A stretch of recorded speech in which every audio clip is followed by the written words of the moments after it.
स्वागत है आपका आपके यूट्यूब चैनल बिदराना इंस्टीट्यूट पर। तो दोस्तों आज जो है हम हिस्ट्री के मोस्ट इम्पोर्टेंट क्वेश्चन करेंगे। अगर आप वीडियो को लास्ट तक देखेंगे तो आपको वीडियो बहुत पसंद आएगी। तो दोस्तों वीडियो के अंत तक ज़रूर बने रहना। और हम इसके अंदर जो है टॉप 25 क्वेश्चन करेंगे हिस्ट्री के। और आप लास्ट में कमेंट में बताना कि आपके कितने सही हुए हैं। सभी प्रश्न है जो ऑब्जेक्टिव टाइप क्वेश्चन है, किसी भी परीक्षा के लिए सबसे महत्वपूर्ण क्वेश्चन है। और जो ये क्वेश्चन है हिस्ट्री के मिक्स क्वेश्चन है। और आप देख लेना वीडियो जो अच्छी लगे। और जो ये बुक सॉल्यूशन करवा रहा हूँ मैं दोस्तों, अंकित भाटी सर की जो एसएससी जीडी की सामान्य अध्ययन की बुक आई थी उसके क्वेश्चन करा रहा हूँ।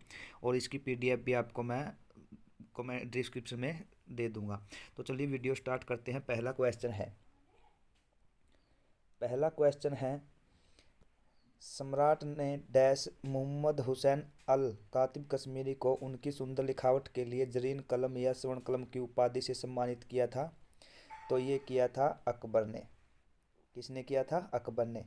और हम इसके जो नीचे जो है पॉइंट हैं वो देख लेते हैं, क्या कुछ मोस्ट इम्पोर्टेंट पॉइंट हैं देख लीजिए। सम्राट अकबर ने मोहम्मद हुसैन अल कातिब को उनकी सुंदर लिखावट के लिए जरीन कलम की उपाधि से सम्मानित किया था। अकबर मुगल वंश के राजा थे। अकबर का जन्म 15 अक्टूबर 1542 को अमरकोट में हुआ था। तो ये क्वेश्चन पूछा जाता है अकबर का जन्म कब हुआ था? तो अमरकोट में हुआ था 1542 में। और नीचे देख लेते हैं, अकबर ने बिरबल को कविप्रिय की उपाधि प्रदान की थी। सीरी कलम की उपाधि अबूदस समद को दी थी। महापात्र की नरहरी को, कंठाभरण की तानसेन को उपाधि दी गई थी। अमीर उल उमरा को भगवान दास की उपाधि भगवान दास को अमीर उल उमरा की उपाधि दी गई थी। नेक्स्ट क्वेश्चन है, कदमाई राजवंश के तहत भू राजस्व का रूप था। तो वो था चोल। तो वो क्या था? चोल था। ठीक है, इसका पॉइंट देख लेते हैं नीचे इम्पोर्टेंट।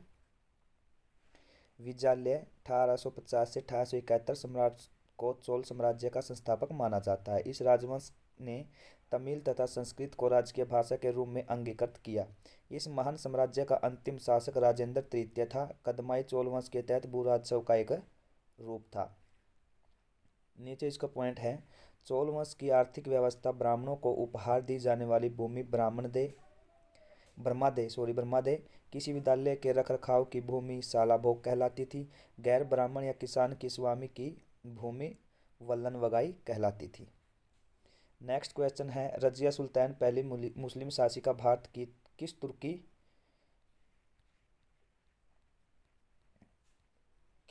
शासक की बेटी थी? तो ये थी शमसुद्दीन इल्तुतमिश की। ए ऑप्शन ठीक हो जाएगा। इसके इम्पोर्टेंट पॉइंट पढ़ लेते हैं। रजिया सुल्तान इल्तुतमिश की पुत्री थी। रजिया मुस्लिम तथा तुर्की इतिहास की पहली मुस्लिम शासिका थी। रजिया ने पर्दा प्रथा त्याग कर पुरुषों के समान करबा चोगा पहनकर दरबार में हिस्सा लिया था। इसके इम्पोर्टेंट पॉइंट पढ़ लेते हैं। रजिया की शादी अल्तुनिया से हुई थी। रजिया की हत्या 1240 में डाकुओं के द्वारा कैथल के पास कर दी गई थी। ये कैथल है जो हरियाणा के अंदर स्थित है। रजिया एक कुशल प्रशासक थी जिसने पानी की व्यवस्था, कला, संस्कृति एवं संगीत को प्रोत्साहन दिया था। नेक्स्ट क्वेश्चन है, निम्नलिखित में से महाराजा धीराज की उपाधि धारण करने वाले गुप्त सम्राट कौन थे? तो वो थे चंद्रगुप्त प्रथम। तो कौन थे वो? चंद्रगुप्त प्रथम थे। नीचे इसके इम्पोर्टेंट पॉइंट देख लेते हैं। चंद्रगुप्त प्रथम गुप्त वंश के द्वितीय शासक घटोत्कच का पुत्र था। इसी प्रकार चंद्रगुप्त प्रथम गुप्त वंश का तृतीय शासक था। इसका कार्यकाल 319 से 324 तक रहा था। ज्ञात अभिलेखों से पता चलता है कि चंद्रगुप्त प्रथम ही गुप्त वंश का प्रथम स्वतंत्र शासक था जिसे महाराजा धीराज की उपाधि धारण की गई थी। चंद्रगुप्त ने गुप्त संवत की स्थापना की थी 1319-20 में। समुद्रगुप्त को भारत का नेपोलियन या कविराज कहा जाता है। नालंदा विश्वविद्यालय की स्थापना किसने की थी? कुमार गुप्त ने की थी। कालिदास और धन्वंतरी चंद्रगुप्त द्वितीय के दरबार में आसन थे। तो दोस्तों ये मैं इसके इम्पोर्टेंट पॉइंट इसीलिए करा रहा हूँ ताकि जो आपका क्वेश्चन है उसके जितने भी संबंधित प्रश्न हैं वो सभी आपके क्लियर हो जाए। तो दोस्तों अगर आपको ये चाहते हैं कि सिंपल क्वेश्चन ही करा दो तो कमेंट में बता देना, हम सिंपल क्वेश्चन करा देंगे। मैं आपकी नॉलेज के लिए इसके पॉइंट बता रहा हूँ। तो वीडियो थोड़ी लंबी हो सकती है। तो इसके 25 क्वेश्चन हैं जो हम करवाएंगे। बोध गया में एक महत्वपूर्ण बौद्ध तीर्थस्थल क्यों है? यहाँ गौतम बुद्ध को ज्ञान की प्राप्ति हुई थी। इसका इम्पोर्टेंट पढ़ लेते हैं पॉइंट जो भी है। बोध गया में गौतम बुद्ध को ज्ञान की प्राप्ति हुई। इनका जन्म 563 इक्ष्वाकु वंशीय क्षत्रिय शाक्य कुल के राजा शुद्धोधन के घर पर हुआ था। इनकी मां का नाम महामाया था। इनका निधन बुद्ध के जन्म के 7 दिन बाद हो गया था। जो इनका लालन पालन था जो प्रजापति गौतमी ने किया था, जो इनकी मौसी थी। जन्म स्थान था लुम्बिनी। पिता शुद्धोधन, माता महामाया देवी। प्रथम उपदेश सारनाथ। भाषा क्या थी इसकी? पाली थी। सर्वप्रथम उपदेश श्रावस्ती में दिया। महापरिनिर्वाण मृत्यु कहाँ पर? कुशीनगर में। देखो दोस्तों, इसके एक क्वेश्चन के साथ कितने क्वेश्चन हैं जो आपके क्लियर हो गए हैं। ये अब इसका क्या बचता है क्वेश्चन? कुछ भी नहीं बचता है। तो रोजगार विद अंकित सर है जो उन्हें बेस्ट बुक बनाई है, बहुत ही जो मतलब सभी को देखते हुए, चाहे मीडियम बच्चा हो, लोग बच्चा हो या हाई बच्चा हो, सभी को देखते हुए बेस्ट बुक है। तो दोस्तों सॉल्यूशन ज़रूर देखना, हम इसका पूरी बुक का सॉल्यूशन कराएंगे आपको। अगर आपको अच्छा लगे तो कमेंट में बता देना, हम नेक्स्ट डे जो है आपके 25 क्वेश्चन लेकर सामने हाजिर होंगे। नेक्स्ट क्वेश्चन है, तंजावुर का राजराजेश्वर मंदिर निम्नलिखित में किस देवता को समर्पित है? तो यह भगवान शिव को समर्पित है, ऑप्शन नंबर बी। तो इसका इम्पोर्टेंट पॉइंट पढ़ लेते हैं। तंजौर का राजराजेश्वर बृहदेश्वर मंदिर का निर्माण राजा राज प्रथम ने 1000 ईस्वी में करवाया था। यह मंदिर द्रविड़ शिल्प कला की उत्तम कृति है। यह तमिलनाडु राज्य में स्थित है। भगवान शिव को समर्पित है। नीचे देख लेते हैं, विरूपाक्ष मंदिर कहाँ पर है? हम्पी के अंदर है। ये किसको समर्पित है? भगवान शिव को। मीनाक्षी मंदिर कहाँ पर है? मदुरै में। ये किसको समर्पित है? शिव पार्वती को। पद्मान भवस्वामी मंदिर तिरुवनंतपुरम में है। भगवान विष्णु को समर्पित है। लिंगराज मंदिर कहाँ पर है? भुवनेश्वर में। भगवान शिव को समर्पित है। नेक्स्ट क्वेश्चन है, मुगल सम्राट बाबर के बारे में निम्नलिखित में कौन सा गलत कथन है? ऑप्शन ए है, जब वह सिंहासन पर बैठा तो उसकी उम्र 18 वर्ष थी। नेक्स्ट देख लेते हैं इसका। नेक्स्ट ऑप्शन है, उसने फरगना के राज सिंहासन पर विजय प्राप्त की थी। उसने 1494 ईस्वी में राज सिंहासन प्राप्त किया। वह पहला मुगल सम्राट था। तो इसका आंसर हो जाएगा वह जब वह सिंहासन पर बैठा उसकी उम्र 18 वर्ष थी। इसका इंपॉर्टेंट पॉइंट पढ़ लेते हैं। जहीरुद्दीन मोहम्मद उर्फ बाबर मुगल साम्राज्य के संस्थापक और प्रथम शासक था। इनका जन्म मध्य एशिया में वर्तमान उज्बेकिस्तान में हुआ। 1504 में काबुल को जीतकर बादशाह की उपाधि धारण की। इंपॉर्टेंट पॉइंट है इसके। पहला पॉइंट है, मुबियान नामक पद्य शैली का जन्मदाता बाबर को कहा जाता है। बाबर ने सर्वप्रथम तुगलमा नीति का उपयोग किया था। बाबर ने कलंदर व गाजी की उपाधि धारण की थी। बाबरनामा तुर्की में कृत संकलन है। बाबर की मृत्यु 1530 में आगरा में हुई थी। नेक्स्ट क्वेश्चन है, निम्नलिखित में कौन सी पुस्तक बाणभट्ट द्वारा लिखित है? तो बाणभट्ट ने कौन सी पुस्तक लिखी थी? हर्षचरित। ठीक है। इसका इंपॉर्टेंट पॉइंट, अकबरनामा किसने लिखी थी? अबुल फजल ने। अष्टाध्यायी के लेखक कौन है? पाणिनि। ठीक है। इसका इंपॉर्टेंट पॉइंट पढ़ लेते हैं। बाणभट्ट द्वारा लिखित पुस्तक चरित्रम है। बाणभट्ट 7वीं शताब्दी के संस्कृत गद्य लेखक और कवि थे। वह राजा हर्षवर्धन के दरबारी कवि थे। बाणभट्ट द्वारा रचित कादम्बरी दुनिया का पहला उपन्यास है। तो इसे पढ़ लेना, इंपॉर्टेंट पॉइंट है दोस्तों। तो ये बुक दे रखी है जो जिसके इसके लेखक हैं। अकबरनामा किसने लिखी थी? अबुल फजल ने। मालविकाग्निमित्रम किसने लिखी? कालिदास ने। अष्टाध्यायी किसने लिखी? पाणिदास ने। रामायण वाल्मीकि ने। महाभारत वेदव्यास ने। अर्थशास्त्र चाणक्य ने। कामसूत्र किसने लिखी थी? वात्स्यायन ने। और जो भूतचरित थी अश्व घोष ने। महाभाष्य किसने लिखी? पतंजलि ने। मेघदूत कालिदास ने। पंचतंत्र विष्णु शर्मा। मुद्रा राक्षस के लेखक कौन है? विशाखादत्त। गीत गोविंद के जयदेव। वृहत संहिता के वराहमिहिर। सूर्य सिद्धांत के आर्यभट्ट। और नाट्यशास्त्र के कौन थे? भट्ट मुनि। नेक्स्ट क्वेश्चन है, बनारस के इनमें से किस राजा को 1781 में वारेन हेस्टिंग्स द्वारा गिरफ्तार किया गया था? तो किसे किया गया था? चैत सिंह को। किसको? चैत सिंह को। इंपॉर्टेंट पॉइंट है इसका। बनारस में 1781 में वारेन हेस्टिंग्स ने राजा चैत सिंह को गिरफ्तार किया। इस विषय में कई थ्योरी प्रचलित है, जिसमें एक कहावत द्वारा चरितार्थ किया गया है, घोड़ा पर होदा और हाथी पर जमीन, चुपके से भागा वारेन हेस्टिंग्स। तो ये दोहा था। वारेन हेस्टिंग्स 1776 में भारत का प्रथम गवर्नर जनरल बना। यह राजकीय कोषागार को मुर्शिदाबाद से हटाकर कलकत्ता लाया। गीता के अंग्रेजी अनुवादकार विलियम विल्किंस को उसके आश्रय प्रदान किया था। कुतुब मीनार के 5वें तल का निर्माण में किसके शासनकाल के दौरान हुआ था? तो ये हुआ था फिरोज शाह तुगलक के शासनकाल के दौरान। अफगानिस्तान स्थित जाम की मीनार से प्रेरित होकर 1193 में कुतुबुद्दीन ऐबक ने कुतुब मीनार का निर्माण आरंभ करवाया, किंतु वह केवल इसके आधार का ही निर्माण करा पाया। इल्तुतमिश ने इसमें 3 मंजिलों को और बढ़ाया। 5वीं और अंतिम मंजिल का निर्माण फिरोज शाह तुगलक ने करवाया था। तो देख लीजिए, ये संस्थापक है। जो ताजमहल कहाँ पर है? आगरा में शाहजहां ने बनवाया था। लाल किला दिल्ली में शाहजहां ने बनवाया। फतेहपुर सीकरी में कहाँ पर है? आगरा में अकबर ने बनवाया। अजंता की गुफाएं महाराष्ट्र में गुप्त काल में बनवाया। हवा महल जयपुर में सवाई प्रताप सिंह ने बनवाया। कोणार्क मंदिर पुरी उड़ीसा में नरसिंह देव प्रथम ने बनवाया था। नेक्स्ट क्वेश्चन है, निम्नलिखित में से किसने अवध को अशांत क्षेत्र घोषित करने में महत्वपूर्ण भूमिका निभाई, जिससे इसे ब्रिटिश नियंत्रण में लाना आवश्यक हो गया था? तो ये किसने की थी? लॉर्ड डलहौजी ने। इसके इंपॉर्टेंट पॉइंट भी पढ़ लेते हैं, क्या कुछ है। तो ये रहे इंपॉर्टेंट पॉइंट। लॉर्ड डलहौजी ने अवध को अशांत क्षेत्र घोषित करने में महत्वपूर्ण भूमिका निभाई। डलहौजी का कार्यकाल 1848 से 56 तक रहा। डलहौजी ने अपने शासनकाल में व्यापकता का सिद्धांत दिया था। शिक्षा संबंधी सुधारों में इसने 1854 में वुड डिस्पैच नीति है जो लागू की थी। इसके शासनकाल में भारत में प्रथम बार रेलगाड़ी चली थी 1853 में। ठीक है। लॉर्ड रिपन के शासनकाल में प्रथम कारखाना, स्थायी स्वशासन को प्रोत्साहन, शिक्षा संबंधी सुधार तथा जनगणना जैसी परियोजनाओं को बढ़ावा मिला। लॉर्ड कैनिंग के शासनकाल में भारत में 1857 में अति महत्वपूर्ण क्रांति हुई थी।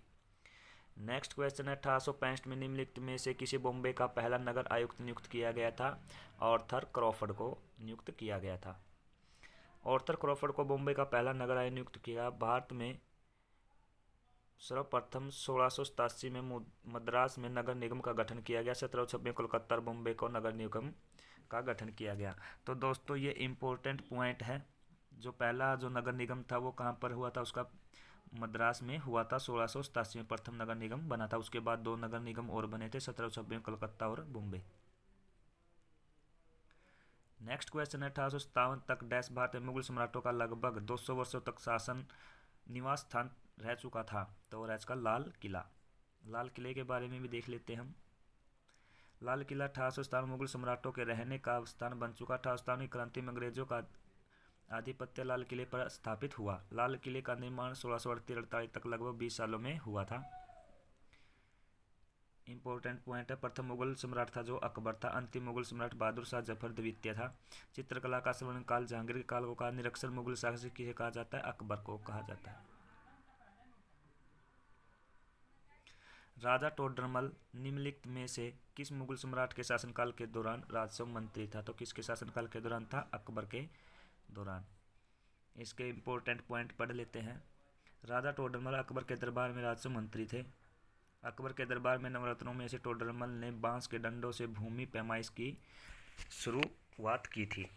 जो भूमि को नापने था वो डंडों से नपाई की जाती थी। अकबर के दरबार में नवरत्न थे जो राजा बिरबल, तानसेन, अबुल फजल, फैजी, राजा मानसिंह, टोडरमल, मुल्ला दो प्याजा, फकीर अजुद्दीन, अब्दुल रहीम खान खाना। तो ये नवरत्न थे अकबर के काल में। मीर जाफर को वर्ष में पुनः बंगाल के नवाब के रूप में प्रतिष्ठित किया था। तो ये 1763-64 में किया था। इसका इंपॉर्टेंट पॉइंट पढ़ लेते हैं। मीर जाफर बंगाल का नवाब था। प्रारंभ में वह सिराजुद्दौला का सेनापति था। उसका मुख्य सपना बंगाल का नवाब बनना था। वह प्लासी के युद्ध 1757 में रॉबर्ट क्लाइव के साथ मिल गया। 1763 में बंगाल का नवाब बनाया गया। इंपॉर्टेंट जो युद्ध हैं इनको भी देख लेते हैं। प्लासी का युद्ध 1757 में, पानीपत का तीसरा युद्ध 1761 में, खालसा पंथ की स्थापना 1699, अमृतसर की संधि 1809 में, सती प्रथा पर रोक लगाई थी 1829 में, प्रथम स्वतंत्रता संग्राम 1857 में, भारत सरकार अधिनियम 1935 में, भारतीय राष्ट्रीय कांग्रेस की स्थापना 1885 में, बंगाल विभाजन 1905 में हुआ था। निम्नलिखित में कौन इब्राहिम लोदी को पराजित करने के बाद पहला मुगल सम्राट बना था? तो ये बना था बाबर 1526 में। 1526 में पानीपत का प्रथम युद्ध हुआ था मुगल सम्राट बाबर और इब्राहिम लोदी के बीच में।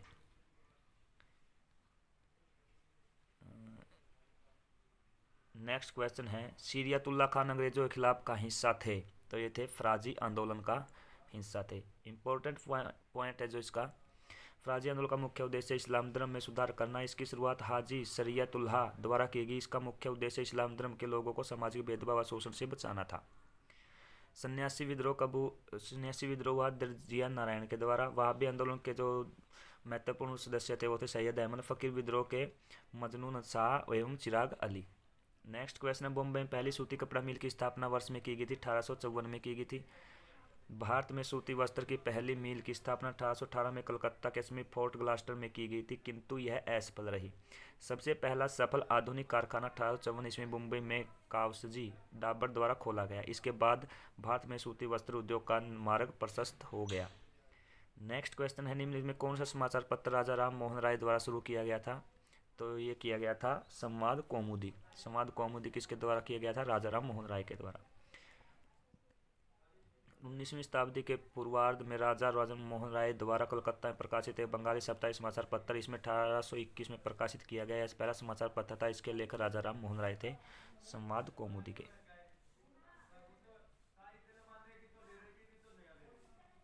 नेक्स्ट क्वेश्चन है, कृष्ण देव राय जिन्होंने 1509 से 1519 तक विजयनगर पर शासन किया, किस राजवंश से संबंधित थे? तुल्लव राजवंश से। इसके बारे में पढ़ लेते हैं। संगम राजवंश की स्थापना हरिहर बुक्का नामक दो भाइयों ने 1336 ईस्वी में की। तुल्लव वंश की स्थापना वीर नरसिंह ने की थी। कृष्ण देव राय का संबंध तुल्लव राजवंश से जो बाबर के समकालीन था। नेक्स्ट क्वेश्चन है, खिलजी और तुगलक शासकों ने सैन्य कमांडरों को क्षेत्रों का गवर्नर नियुक्त किया था। इन क्षेत्रों को किस नाम से जाना जाता था? तो इन क्षेत्रों को जाना जाता था इक्ता के नाम से। इंपॉर्टेंट पॉइंट पढ़ लेते हैं इसके बारे में। खिलजी तथा तुगलक शासकों ने सैन्य कमांडरों को क्षेत्रों को गवर्नर नियुक्त किया। इन क्षेत्रों को इक्ता के नाम से जाना जाता। खिलजी वंश के समय संबंधित विभाग थे दीवान रियासत, व्यापारियों का पर नियंत्रण। नेक्स्ट क्वेश्चन है, कालिदास रचित नाटक अभिज्ञान शकुंतला और राजा के बीच की प्रेम कथा है। तो यह है शकुंतला और राजा दुष्यंत के बीच की प्रेम कथा। इंपॉर्टेंट पॉइंट है, कालिदास द्वारा रचित नाटक अभिज्ञान शकुंतला और राजा दुष्यंत की प्रेम कथा है।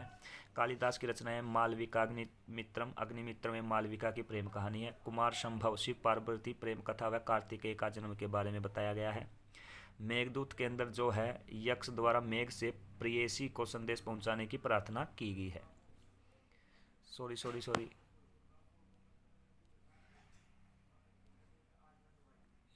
सॉरी दोस्तों, माफ़ी चाहता हूँ, थोड़ी दिक्कत आ गई थी। नेक्स्ट क्वेश्चन है, वर्ष में अपनाए गए भारतीय राष्ट्रीय कांग्रेस के तिरंगे झंडे के केंद्र में एक चरखा रखा गया था। तो ये किया गया था 1931 के अंदर। ठीक है, इसका इंपॉर्टेंट पॉइंट देख लेते हैं। 1931 में अपनाए गए भारतीय राष्ट्रीय कांग्रेस के तिरंगे झंडे के केंद्र में एक चरखा रखा गया था। भारतीय संविधान निर्माण के दौरान झंडा समिति के अध्यक्ष डॉक्टर राजेंद्र प्रसाद थे। भारतीय तिरंगे की लंबाई व चौड़ाई का अनुपात 3:2 है। इसे 22 जुलाई 1947 को अपनाया गया था। तो इम्पोर्टेंट पॉइंट है, पढ़ लेना। भारतीय जो तिरंगा था किसको कब अपनाया गया? 22 जुलाई 1947 को। इसकी लंबाई चौड़ाई का अनुपात है जो 3:2 है। और जो झंडा समिति के अध्यक्ष थे वो डॉक्टर राजेंद्र प्रसाद हैं। नेक्स्ट और अंतिम क्वेश्चन है दोस्तों, गांधी जी ने वर्ष में अहमदाबाद में सूती मिल श्रमिकों के साथ लेकर एक सत्याग्रह का आयोजन किया था 1918 के अंदर। इंपॉर्टेंट पॉइंट पढ़ लेते हैं इसका। गांधी जी ने वर्ष 1918 अहमदाबाद सूती मिल श्रमिकों के हितों की रक्षा के लिए सत्याग्रह का आयोजन किया। चंपारण में सत्याग्रह 1917 में हुआ था। खेड़ा सत्याग्रह 1918 में। अहमदाबाद मिल मजदूर जो विद्रोह था 1918 में। खिलाफ आंदोलन था जो 1919 में। असहयोग आंदोलन 1920 में। सविनय आंदोलन 1930 में। भारत छोड़ो आंदोलन था 1942 में। तो दोस्तों ये थे हिस्ट्री के मोस्ट इम्पोर्टेंट 25 क्वेश्चन। तो दोस्तों आपने 25 में से कितने क्वेश्चन ठीक किए हैं वो आप कमेंट में मुझे ज़रूर बता देना। अगर वीडियो अच्छी लगी है तो वीडियो में लाइक शेयर और चैनल को सब्सक्राइब कर लेना, ताकि दोस्तों मुझको थोड़ा मोटिवेट मिल सके। वीडियो ज़्यादा लंबी हो चुकी है तो उसके बारे में थोड़ा बता देना। हम इसके जो इम्पोर्टेंट पॉइंट हैं उनको क्लोज कर देंगे। हम जो क्वेश्चन हैं उनको ही रिवाइज कर लेंगे। तो दोस्तों आशा करता हूँ कि वीडियो अच्छी लगी होगी। तो चलो मिलते हैं नेक्स्ट वीडियो में। थैंक यू, बाय, जय सिया राम।